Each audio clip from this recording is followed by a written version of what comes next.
السلام عليكم ورحمة الله وبركاته. الحمد لله رب العالمين، والصلاة والسلام على أشرف المرسلين وعلى آله وصحبه أجمعين ومن تبعهم بإحسان إلى يوم الدين، أما بعد. اللهم لا علم لنا إلا ما علمتنا إنك أنت العليم الحكيم. ربنا زدنا علما وارزقنا فهما. Hadirin jamaah salat zuhur Masjid Baitur Rahman yang saya muliakan, Imam Ahmad rahimahullah ta'ala meriwayatkan dalam kitab musnadnya dengan sanad yang sahih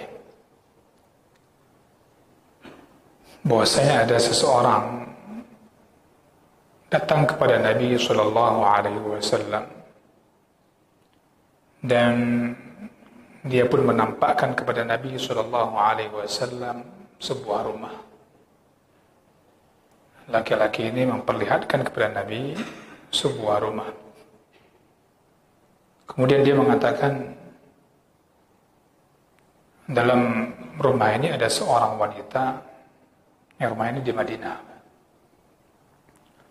yang mana dia keluar dalam satu rombongan prajurit sebuah kaum muslimin, dan dia tinggalkan 12 ekor kambing. Begitu juga dia tinggalkan jarum dan alat tenunannya yang dia gunakan untuk menenun kain. Kemudian laki-laki ini menceritakan tentang perempuan di rumah ini. Fafaqadat anzan min ghanamiha. Dia pun pernah kehilangan, si perempuan ini kehilangan seekor kambing betina dari kelompok kambing yang ada. Begitu juga kehilangan dia yang namanya alat tenunannya, jarumnya dan seterusnya. Maka dia, perempuan ini mengatakan, "Ya Rabb, wahai Tuhan, sesungguhnya Engkau telah menjamin bagi orang-orang yang keluar di jalan-Mu untuk Engkau jaga, Engkau pelihara dia, pelihara rumahnya semuanya. Innaka qad dhaminta liman kharaja fi sabilika an tahfadha alaihi. Wa inni qad faqadtu anzan min ghanami." Aku telah kehilangan satu ekor kambing betina dari gerombolan kambingku, dan aku juga telah kehilangan barang tenunanku. Sungguh aku mohon kepadamu ya Allah, aku minta akan kambingku itu dan barang tenunan tadi, jarumnya tadi. Maka Rasulullah sallallahu alaihi wasallam berkomentar terhadap cerita yang disampaikan laki-laki tadi. Dan beliau menyebutkan tentang begitu sungguh dan kuatnya permintaan wanita itu kepada Allah Subhanahu wa taala. Dia sangat sungguh-sungguh dan yakin ketika meminta itu kepada Allah Subhanahu wa taala. Maka Rasulullah sallallahu alaihi wasallam pun mengatakan bahwasanya kambingnya itu, semua barang yang hilang tadi, barang tenunannya dan seumpamanya, itu sudah ada. Kamu tolong datang kepada dia, tanya kalau kamu mau bertanya sama dia. Maka laki-laki ini mengatakan, saya membenarkanmu. Ngana pada tanya ngeli, bal usaddiquk. Ya. Hadis ini juga ada hadis yang lain yang juga menunjukkan tentang begitu besarnya kedudukan husnudzan kepada Allah Subhanahu wa taala. Sangkaan baik kepada Allah Subhanahu wa taala. Ada hadis dalam riwayat Imam Ahmad juga dengan sanad yang jayyid dari hadis Abi Hurairah radhiyallahu anhu. Dia menceritakan bahwasanya ada seorang laki-laki dan perempuan, artinya seorang suami dan istrinya, fis salafil khali. Arti fis salafil khali dalam bahasa ini di zaman dulu, yakni fi ahli zamanil madi. Ada seorang laki-laki bersama istrinya dulu. Yang kedua ini orang nggak mampu. Ya, ini orang nggak ada kemampuan, orang lemah. La yaqdirana ala syai'. Maka datanglah si suami ini dari perjalanannya pulang dan dia masuk ke rumahnya menjumpai istrinya dalam keadaan dia lapar. Si suami ini lapar. Qad asabathu masghabatun syadidah. Artinya dia sangat merasakan lapar. Dan dia mengatakan kepada istrinya, "A'indaki syai'?" Apakah kamu memiliki sesuatu? Dia mengatakan, "Na'am." Istrinya mengatakan, "Na'am," ya. Ya, dia buat suaminya ini senang, tenang. Ataka rizqullah. Rezeki Allah itu telah datang kepadamu. Nah, tenang. Maka dia pun meminta kepada istrinya untuk mencarinya, menganjurkan untuk memintanya. Kemudian si suami ini mengatakan, tolong carikan. Kalau memang ada, tolong carikan. Bawa kemari. Ibtaghi in kana 'indaki syai'. Qalat, maka si istri mengatakan, "Na'am, ya. Hunayya, sebentar. Narju rahmatallah." Kita mengharapkan rahmat Allah Subhanahu wa ta'ala. Sampai dia merasakan kelaparan yang begitu lama. Hatta idza tala alaihi at-tawa. At-tawa ini al-ju', rasa lapar dan perutnya sudah kosong. Dia mengatakan, tolong bangunlah, tolong carikan. Jika memang ada roti, bawa roti. Fa'tini bihi.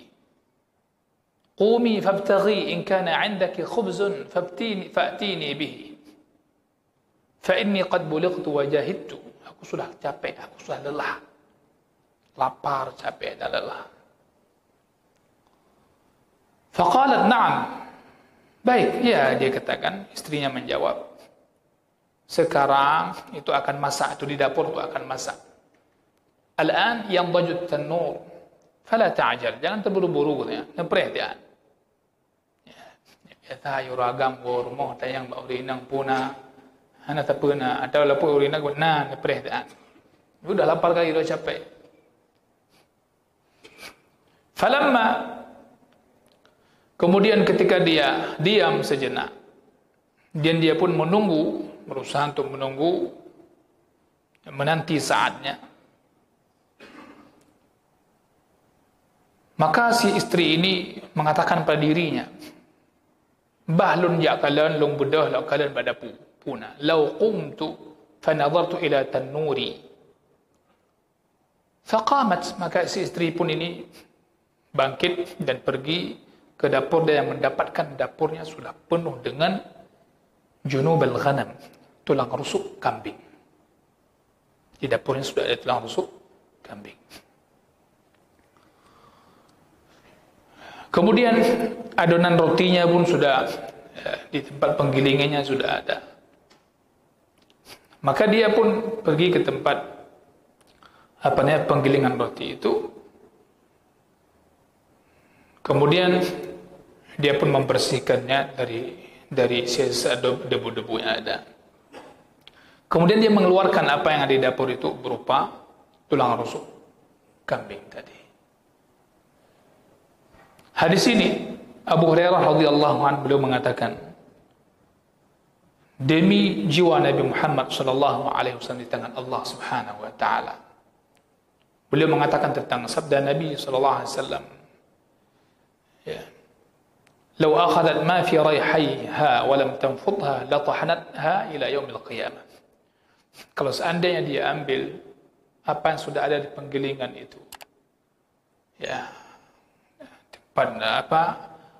gandum roti tadi, dia tanpa harus membersihkannya yang lainnya, sungguh dia akan bisa menggunakan adonan itu, roti itu, sampai hari kiamat.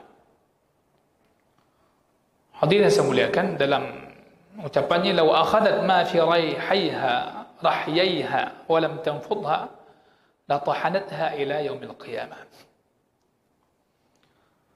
Maka hadis ini, berita ini juga sebagaimana ditunjukkan dalam makna yang sama dari hadis Aisyah radhiyallahu anha. Ini terjadi pada Aisyah ummul mukminin. Beliau mengatakan, tufiya Rasulullah sallallahu alaihi wasallam. Rasulullah sallallahu alaihi wasallam telah wafat. Kemudian, wa ma fi baiti min syai' ya'kuluh. Tidak ada sesuatu pun di rumahku yang bisa untuk dimakan oleh orang dalam rumah. Illa syatru sya'irin fi raffin li. فأكلت منه حتى طال علي فكلته ففنيا. وفي لفظ أنها رضي الله عنها قالت للجارية كيليه فكالته فلم يلبث أن فنيا. قالت فلو كنا تركناه لأكلنا منه أكثر من ذلك. Ini menarik. Ini semua hadis ini menunjukkan tentang makna yang sama, husnudzan kepada Allah Subhanahu wa taala dan tawakal yang tinggi. Ini bagian daripada muraqabah. Allah Subhanahu wa taala menjadikan pada banyak hal, pada banyak keadaan, pada banyak tempat itu keberkahan-keberkahan. Di antaranya ada keberkahan pada sisa makanan yang ada di rumah kita. Sehingga ini mendorong seseorang untuk memotivasi dia berinfak di jalan Allah Subhanahu wa taala dan bersedekah kepada orang-orang yang membutuhkan dan tidak perlu bakhil, tidak perlu kikir. Asyuh wal bukhul. Apa beda syuh sama bukhul? Syuh ini kikir dalam semua hal. Tapi kalau bakhil, dia kikir dalam hal tertentu saja. Hal lain mungkin dia enggak kikir. Tapi kalau syuh ini lebih bakhil. Syuh ini mungkin yang berkata aja pukrit juit panah. Sangking krit, bukan sekedar bakhil. Dalam hadis itu disebutkan oleh Ummul Mukminin Aisyah radhiyallahu anha ketika Rasulullah sallallahu alaihi wasallam sedang wafat. Wa indana syatrun, di rumah kami ada sebahagian lagi, setengah daripada syair gandum. Ada yang mengatakan itu sisanya ketika Rasulullah meninggal itu sekitar nisfu wasaqin minhu. Bukan tinggal 60. Bukan 60 mo, benar. Ya. Gandum. Kemudian beliau mengatakan itu sisa dari yang Rasulullah sallallahu alaihi wasallam nafkahi kepada Aisyah radhiyallahu anha, dan Rasulullah memberikannya kepada Aisyah. Ketika Rasulullah meninggal, tinggal makanan di rumah gandum. Dan ini Rasulullah berikan kepada Aisyah, istri beliau. Fa'akalna, maka kami pun makan, kata Aisyah, dan orang-orang yang bersama kami di rumah itu makan. Semua keluarga makan itu. Makan di sisa kurma yang sisa gandum yang disediakan. Masya Allah. Artinya makan, kami terus makan dalam waktu yang lama, waktu yang panjang. Thumma qultu, kemudian kata Aisyah, lil jariyah, beliau mengatakan kepada pembantunya. Al jariyah maknanya ialah al khadimah, pembantu. Beliau mengatakan kilih, beliau perintahkan untuk ditakar. Cikalan padum tu dengan. Coba dikilokanlah. Kili itu kilo, Pak. Coba ditakar. Ai kili ma tabaqqa min asy-sya'ir. Coba lihat berapa sisa dari gandum yang sudah ada itu. Fakalathul jariyah, maka jariyah pun beliau menakarnya. Maka setelah ditakar, maka sisa gandum itu tidak bertahan lama. Wantaha ba'da an akilna. Ba'da an kilna. dan itu pun habis setelah mereka makan. Hadirin yang saya muliakan, maka dikatakan di sini oleh para ulama dalam menjelaskan hadis ini, falau kunna taraknahu, ya, kata Aisyah di sini, kalau seandainya kami tinggalkan, ya, tidak perlu tadi disuruh takar-takar lagi dari sisa gandum itu, la akalna, kami akan terus makan dari gandum tersebut lebih daripada waktu yang telah diprediksikan. Li'annana 'indana ma kilna dhahabat barakatuhu bil kil. Ya, ketika kami sudah coba menakar-nakar ni berapa lagi padum tu, hilanglah keberkahannya. Hilang keberkahannya. Kamu lagi hitung badannya. Hilang keberkahannya. Ya.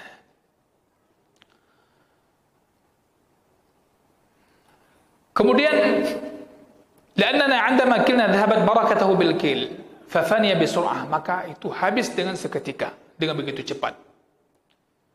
Ya. Ini bisa jadi disebabkan karena yang mendorong orang untuk menakar-nakar sisa-sisa makanan harta yang sudah ada di rumah itu biasanya karena ada unsur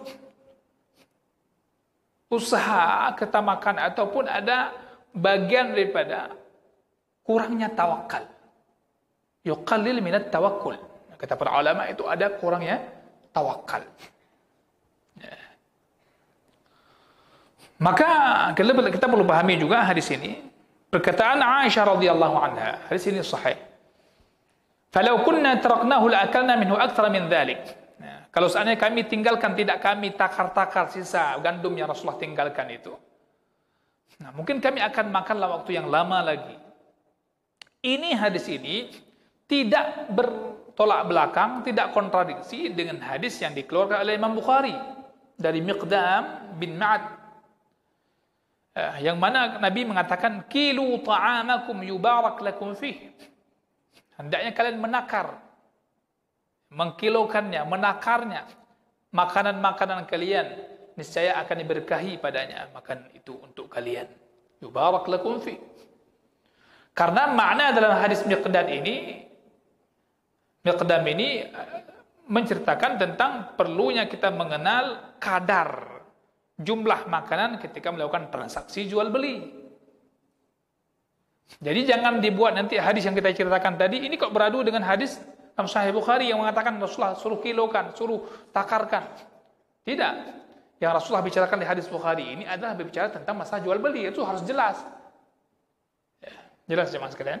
Ini penting. Sedangkan tadi urusan di dapur, di rumah. Ya, yang kita punya bedhan hitung-hitung ni. Ya. Sedangkan ini masalah transaksi, kita muamalah. Ini enggak boleh dia sifatnya enggak diketahui keadaannya. Atau kita sedang menggilingnya itu punya orang yang harus jelas. Atau ketika dia ingin membuat prediksi untuk menyimpan makan di rumah berapa lama, itu boleh. Nah, itu yang maksudnya itu yang hadis yang dipahami tadi, hadis yang lainnya. Nah, agar dia tahu dengan yakin berapa bekal yang dicukupkan yang kira-kira untuk keluarga yang ditinggalkan. Nah, ini akan dapat keberkahan dari Allah Subhanahu wa taala. Ya. Adapun kenapa hal ini dibenarkan dan bahkan dianjurkan, diperintahkan oleh Rasulullah SAW, agar terjadinya keadilan dalam hal jual beli, tidak ada orang terzalimi. Di situ juga terjadi keberkahan dan kebaikan-kebaikan yang lain. Sedangkan dalam hadis Aisyah yang kita ceritakan tadi radhiyallahu anha, itu berkaitan dengan mengukur-ukur, menakar-nakar ketika infak, yaitu untuk melihat batasan-batasannya, untuk memastikannya. Ya. Dan mungkin akan muncul, oh ini kala udah muncul perasaan banyak apa yang dikeluarkannya. Ini yang dilarang. Ya, ketika berkaitan infak itu itu. Ya. Kenapa? Itu akan memunculkan satu sifat syuh, bakhil. Bakhil. Akan ada penyuntat perhitungkannya untuk putih jadanya. Nyo kata jok putih tangga, nanti nyo kuahnya ada putih baju. Dia nak gulai badung buah ikan, tajuknya pun apa je, nya kabrak je. Akhirnya hanya juk brok je. Ya kan? Banyak terjadi bukaan puasa, beli banyak tu. Akhirnya tajuk untuk dia putar buka, katanya pihawa di situ, ingat tanya pihawa cindoi, dia pihawa cindoi, tajuk gugap dia boleh baca ni. Padahal untuk rumah ni pajo dia nak tengok. Anak kita pun enggak makan. Akhirnya buang besok tong sampah. Itu kan fenomena Ramadan lah. Ya. Kita la'allakum tattaqun, tapi membazirnya masih lancar. Jadi gimana dapat tattaqun sedangkan mubazir itu kawannya syaitan. Ini hal-hal dia harus dipahami dengan baik ini. Maka ini di antara satu alasan. Kemudian juga keberkahan tadi yang ada pada Aisyah, keberkahan yang berkaitan dengan Nabi sallallahu alaihi wasallam. Sesuatu yang berkaitan dengan Nabi itu berkah. Berkah. Katakan tapi ketika sudah mulai takar-takar, maka diangkat keberkahan tersebut. Maka para ulama mengatakan maksud daripada hadis ini hendaknya kita menguatkan tawakal kita kepada Allah dalam segala urusan. Yang orang tawakal kepada Allah itu orang husnudzan ya kepada Allah, baik sangka kepada Allah. Makin tinggi tawakal dia kepada Allah, makin bagus baik sangkaannya kepada Allah Subhanahu wa taala.